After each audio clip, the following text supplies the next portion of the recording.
Panasonic EVO 1 offers a lot of different recording formats that you can choose between the size of the frame that you're recording and the format that you're recording in, bit rate, and the color sampling and the bit depth. There's an overwhelming number of choices. I'm going to try to explain what they are and help you to choose which one you're looking for. First of all, there's two main file formats you can record to. You can record to AVC HD, or you can record to a QuickTime movie. AVC HD is for 1080 or 720 only. It's not for 4K, it's not for 2K, it's not for ultra high definition. It's only for 1080 or 720. And AVC HD is very small file sizes. If you have a small memory card and you're going to be recording hours and hours and hours of footage, AVC HD can be a great choice. If you've got the card storage space, I wouldn't limit myself to AVC HD because the other recording formats are higher quality. But AVC HD is a valid choice if you're shooting 1080i or a 1080 24p or even 1280 by 720, 720p at as low as 8 megabits per second. So incredibly small file sizes. If you're wanting to take advantage of what the camera can really do, then you generally want to go to the QuickTime movie recording format. So when you want to choose a recording format, you go into the System Settings menu, System Mode, Main Codec. And there you're going to be presented with a long list of entries with long names like 422 long GOP50M or 400M ALL-I. What do these mean, and which one do you want? Two things. First of all, you're going to see codecs that are listed as GOP or ALL-I. They're both MPEG-4 codecs.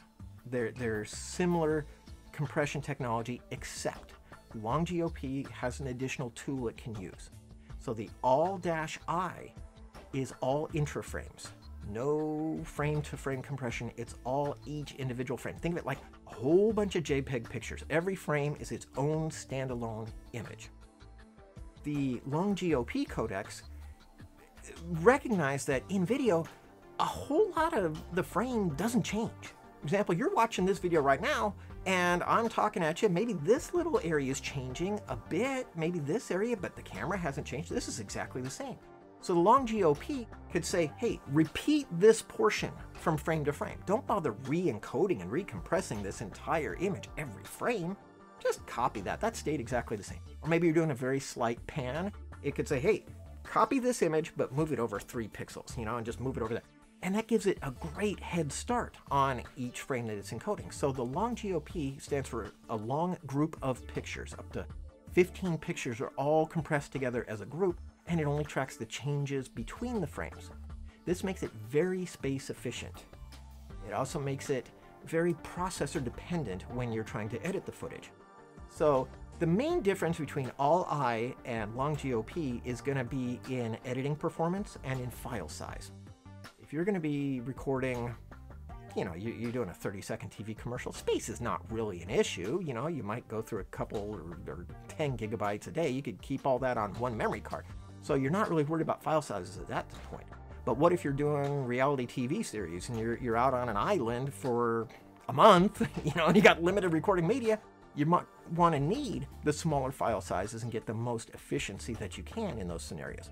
So the ALL-I generally gives comparable quality to the long GOP at 2 to 3 times the bit rate. Meaning, an ALL-I recording is going to have to take up about 3 times as much space as a long GOP recording in order for it to be able to maintain as much quality as a long GOP can do. Just be aware of that. However, the ALL-I recording will probably edit easier on your computer, so you really have to try it out. Before you commit to a format, do some test runs, bring in some long GOP footage, and see how it edits on your system. Maybe you got a modern computer with a very fast processor and a screaming graphics card, and maybe it's no problem at all. Well, if that's the case, choose long GOP and get the benefits of the smaller file size. But if your computer kind of, it can only play back 3 frames a second or something like that, maybe long GOP is asking too much of your computer, and maybe you need to go to ALL-I. So that would be an example of why you choose between long GOP and ALL-I. What about this 422 versus 420? Well, this is referring to actually two elements of image quality. It's the color sampling and it's the bit depth. All the 422 listed codecs are also 10-bit. All the 420 choices are also 8-bit. So when you go to an 8-bit 420 codec, you're compressing less data. That in and of itself is a form of compression. It's cutting down the number of colors it has to keep track of. It's cutting down the amount of color information in half that it has to keep track of. So by throwing away color information and color depth information, there's much less data to deal with, and so you can fit the files in a smaller file size. And you can also maybe more efficiently use your available bits to encode the frames because there's less detail in the image. So based on how much bandwidth you have, you might more accurately compress that. Whereas let's say you had the 422 10-bit version. Well, now you got twice as much color information. There's 4 times as much shades of gray. It's a lot more data. If you're running at the same bit rate, you have to try to save much more information. Like at 50 megabits, they're both available at 50 megabits. 50 megabits, you have to save 4 times as much information there in the color and twice as much information in the color sampling. And there's no more bits to go around, so you might have to rob Peter to pay Paul. Maybe your images will look more compressed, even though they have more color data. It's a trade-off. The color sampling issue has to do with how many color samples there are per brightness sample. And what I mean by that is, let's say in an image that is 1920 by 1080.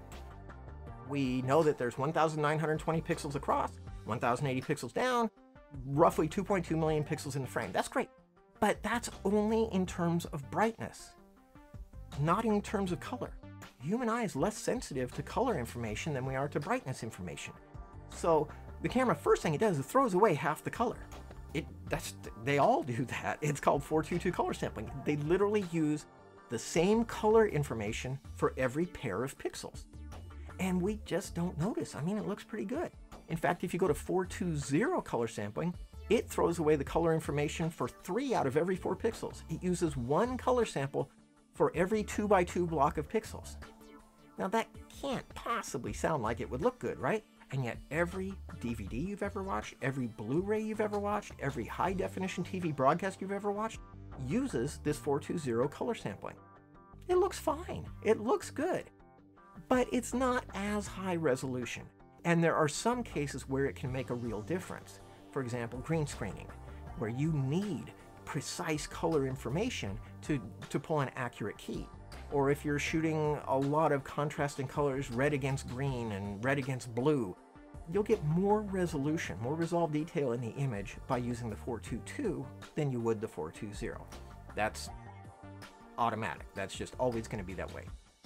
Also, when you're choosing the 422, you get 10-bit color information, 10-bit depth, 10 bits worth of shading. So for every pixel in a 420 8-bit recording, there are 256 possible shades of gray, or shades of blue, or shades of green, or whatever. 10-bit system, there's 1,024 possible shades, 4 times as many.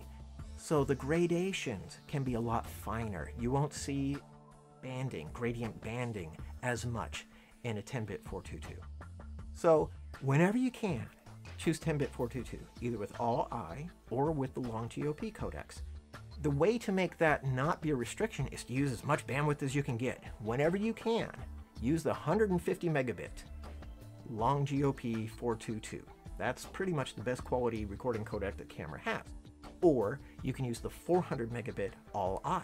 Then you're getting all the color information and all the color depth and all the best compression that you can get. That's the highest quality way to go. So if you're recording vlog, I highly recommend you use a 422 10-bit version of the codec, which is either the long GOP or the all I.